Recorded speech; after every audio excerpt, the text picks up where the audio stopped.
I'm back again.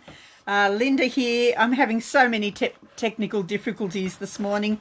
If anyone saw my previous live where I didn't stop recording and had me chattering to my two customers that are here with me today in the background. Sorry about that.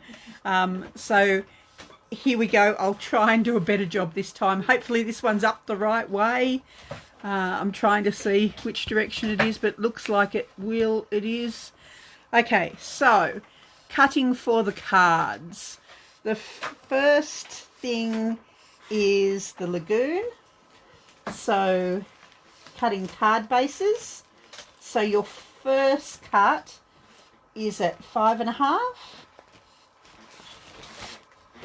So pop, doesn't matter what side of the cardboard you're on. So pop it on here, and I'm hoping you can see that. Line it up at 5.5 and cut, and then turn, and it'll be 8.5. Now, because I can't put my arm out here, I've got limited space, I'm just going to cut 3.5 off the end. Then I know that that piece is 8.5. Now, pop them in piles for each card, ladies. So that card base is for card 2. So make some piles in order so you've got everything piled up, because otherwise it can get a bit complicated later on trying to locate things. Out of this little leftover piece from that, you need to cut 4.5 by 3. So 4.5 here. There we go, lined up at 4.5, and then turn and trim that down to 3. And that one is for card 3. Okay, so the other half of the paper is cut similarly. So 5.5, turn and cut 8.5.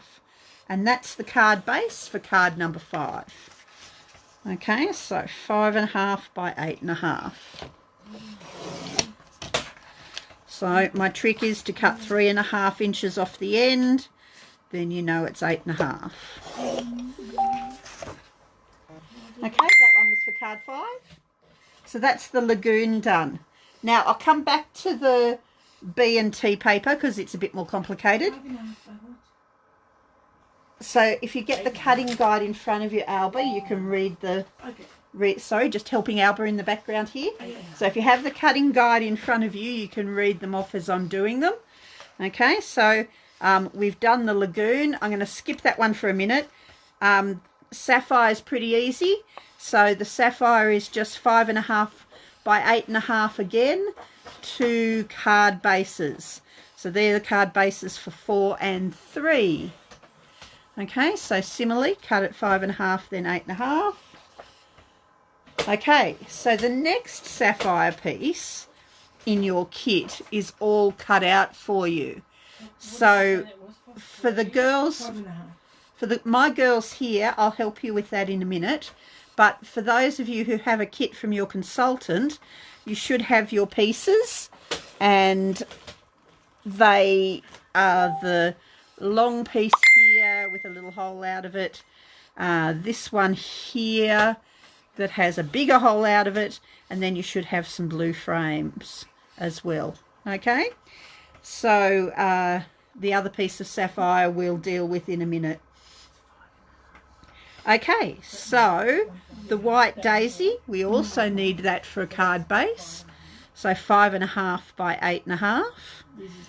Now this piece is a bit complicated because it will have some of the stamped images down the bottom. So this area here will have the stamped images. So your first cut is at 5.5, and then cut the 8.5 off, and then you'll have a little stamped image here to cut round, and you'll have a small bit here, 1.5 by 2, that you can cut out of that scrap. And when you cut along the stamped images there, you should have a piece that's 6.5, and you have to turn and trim it to 5.5. Sorry I can't show you. I actually cut all this up and videoed it last night, and the video recorded at super speed. Very funny. Me at chipmunk speed. So if I can slow that down during the day, I'll post it. But for the moment, that's what you need to do with that one. Now, these dotted lines are also score lines. So you need to score ½ an inch in from either edge. Okay, and that's the same here with the sapphire piece. You'll need to score ½ an inch in from each edge. But I'll do that when we get to that card number 6. Okay, the white daisy, again, you'll have all your stamped images and these will all be cut up for you. So there isn't too much you need to do here, and we'll deal with those. Most of those pieces we started to use for our lattice. So that'll be the starting point there for that. So hopefully you can make sense of all of that. Now there's also the zip strip that needs to be chopped up, and it's here at the side. So don't forget to do that. But our B&T,